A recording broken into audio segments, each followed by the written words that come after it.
understand there's a little problem with hearing in the choir. I don't know if we can play with the sound at all to help them or not. I don't know. I just refer these gentlemen back here. If you can do anything to help them, please. I rigged it. Thank you, Mr. Licona. Now we'll hear from Dr. Ehrman.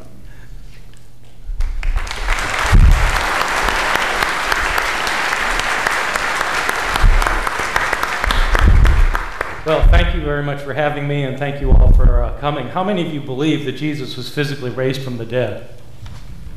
Yes, right. So all day I've had these visions of Daniel in the lion's den. I don't know why, but thank you for coming anyway.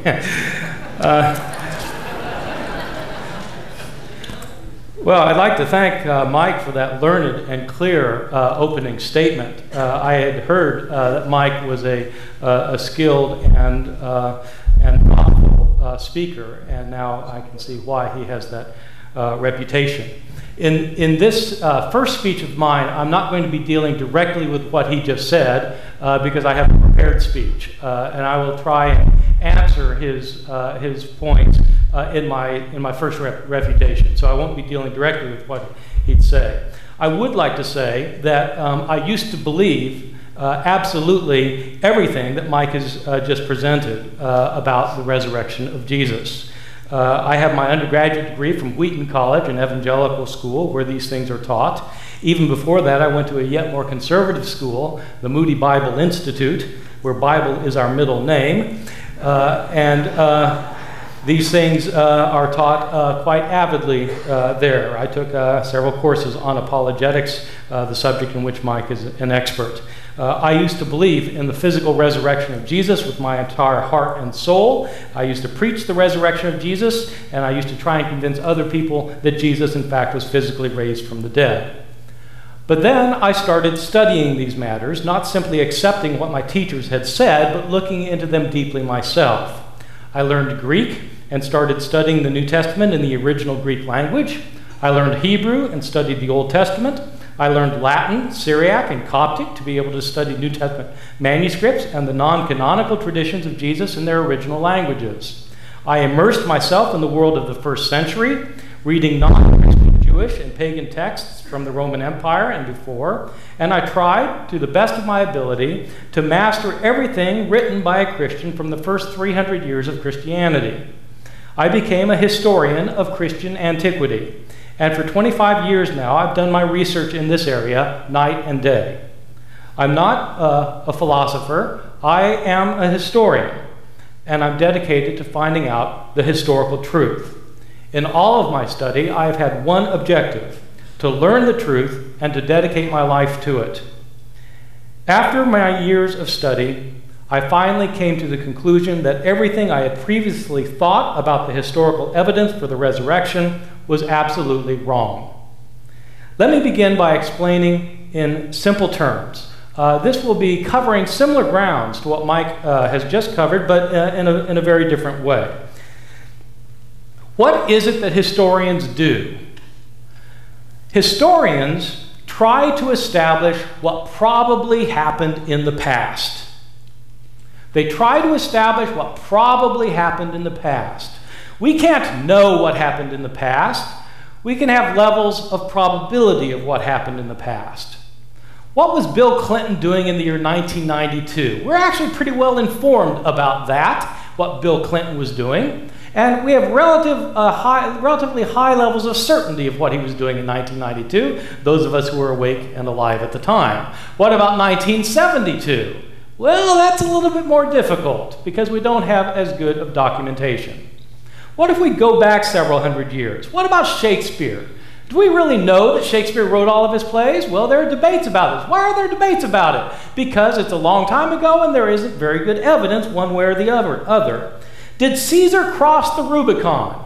Well, we have some evidence for it. In fact, something from Caesar's own hand, but it was 2,100 years ago, and it's a little bit harder to establish what Caesar was doing 2,100 years ago than what Bill Clinton was doing 15 years ago. How about Simon Peter, the apostle of Jesus. What do we know about his death? In fact, what we know are legends that were written hundreds of years later. What do we actually know about his death? As a historian, I would say we know very little about his death. There are different levels of probability for different things that happened in history, and what historians do is they try to establish what the levels of probability are for certain things having happened. What kind of evidence do historians hope for when they're trying to establish what probably happened in the past? Historians want to have contemporary accounts of the events that they narrate. They want these events to be close to the time, they want these accounts to be close to the time of the events themselves. They want to have lots of these accounts, multiple sources if possible. They want these sources to be independent of one another. You don't want sources that had collaborated with one another. You want independent, multiple sources for different accounts. You want these independent, multiple sources to be consistent with one another. If they contradict one another, then you've got a problem, because you don't know which source then to rely upon. Moreover, you want sources that are not biased toward their subject. You want sources that, in fact, are not simply promoting their own beliefs. You want independent sources that are not biased toward their subject, if possible. This is what you want. This is what historians hope for. What do historians have when it comes to the Gospels of the New Testament? Our sources for knowing about the life of Jesus and, if it happened, his resurrection. Do the sources that we have coincide with what we hope for? First thing to point out is the dates of these sources.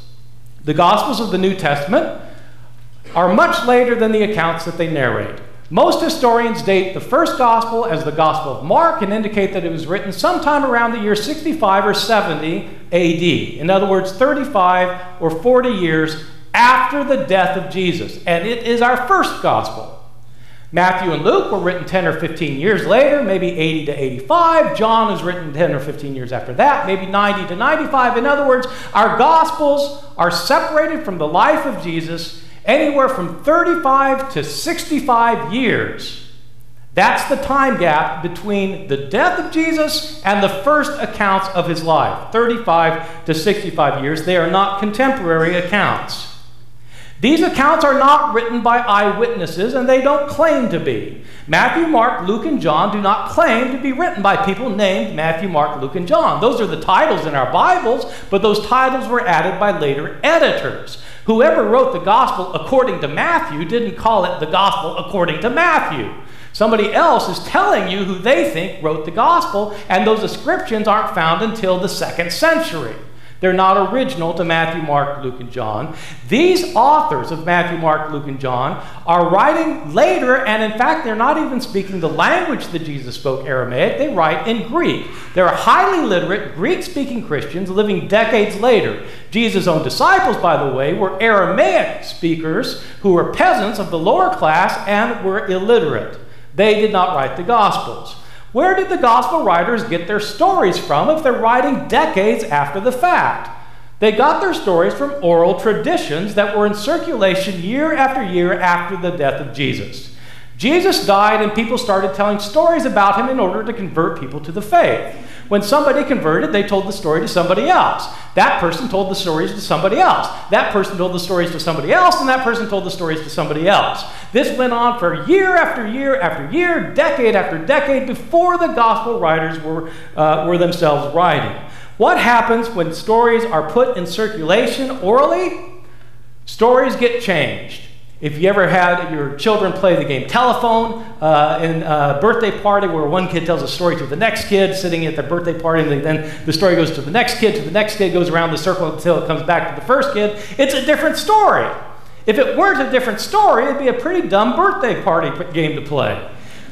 The stories change. What happens if you play this game not in one living room with a bunch of kids from the same socioeconomic class who all speak the same language? What if you play the game for 35, 45, 55 years in different languages, in different countries, telling stories that the people who are telling the stories were not there to witness? What happens to the stories? The stories get changed. Do I have evidence that the stories get changed? Yes, indeed.